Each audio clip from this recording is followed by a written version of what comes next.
comprendre qu'elle doit être adaptée au mouvement que vous allez faire et adaptée à l'adversaire. Par exemple, je veux prendre Luc dans le dos, derrière, ça va être dur pour moi. Moi j'y arrive. Voilà. Donc on s'adapte à l'adversaire, on s'adapte aussi au mouvement qu'on veut faire. Donc la première chose, il y a, comme vous l'avez appris tout au début, il y a un kumikata fondamental, classique. Et ce kumikata, c'est une main à la manche, une main en l'air, droitier. Il y a une main à la manche, une main en l'air. L'intérêt de cette saisie-là, c'est qu'on peut faire tous les mouvements du dos. On peut faire les mouvements d'épaule, les mouvements de la hanche, les mouvements de la hanche. Je suis dans une position ici, à une distance qui permet de diriger son main en l'air. À partir du moment où on va commencer à faire varier les saisies, par exemple, souvent une saisie ici main au col, on va limiter les possibilités. Si je veux faire une position avec mon rotation à partir du verre en haut, comme celle-là, ça va être difficile. Alors c'est pas grave si je fais pas une position avec mon rotation. Le seul truc, c'est qu'à partir du moment où j'ai installé ma main ici, il sait que je vais pas faire la position, il sait que je vais faire en haut. Donc le nombre de techniques réalisables serait réduit. Donc, comme disait Luc l'autre fois, là-haut, on commence à faire marcher les cellules. On a déjà mis des cases de côté. J'ai rien à craindre, on va faire une bonne numéroté.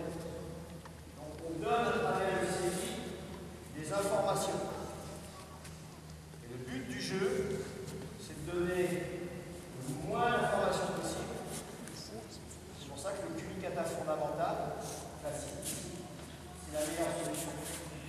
Parce que je peux partir en vélo, je peux partir en ballon, je peux partir en soutenu. C'est pas ça. Comment faire ici, la situation ici, je vais ici.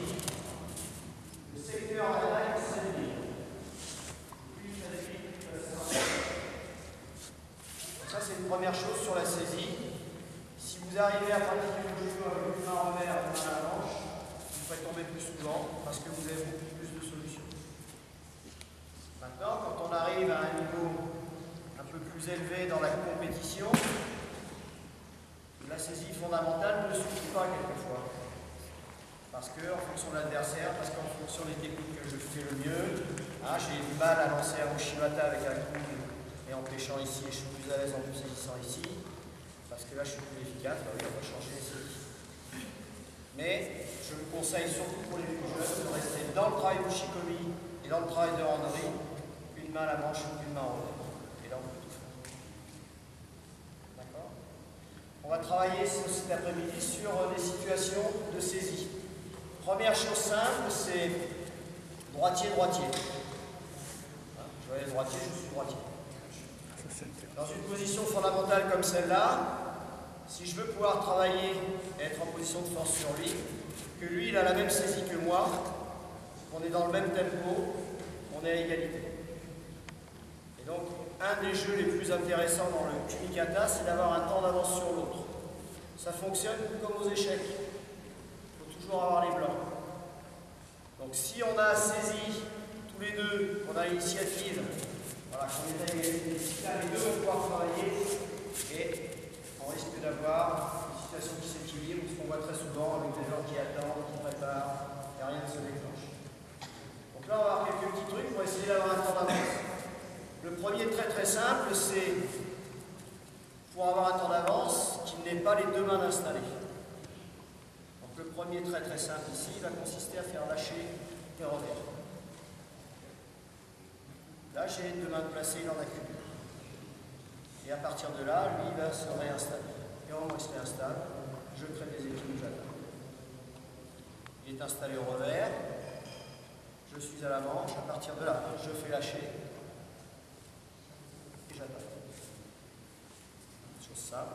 Alors pour faire lâcher ici, vous avez une couture. Sur tous les judogi, il y a une couture ici. La couture, c'est un appui pour les doigts.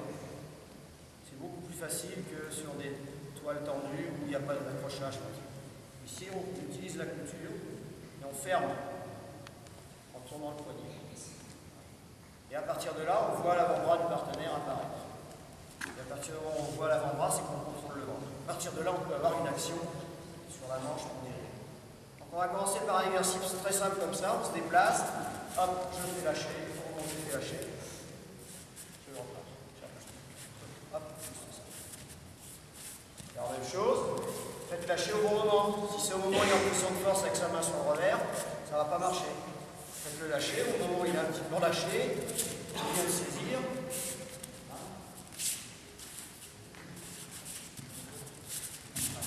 On va commencer avec cet exercice simple. On va lâcher. Quand il vient saisir, il peut attaquer. Oublie la manche. Lâchez la manche. Je regarde le travail. Très simple, très classique. Il a cherché des embrouilles. Allez voir ça. Ça se passe en déplacement.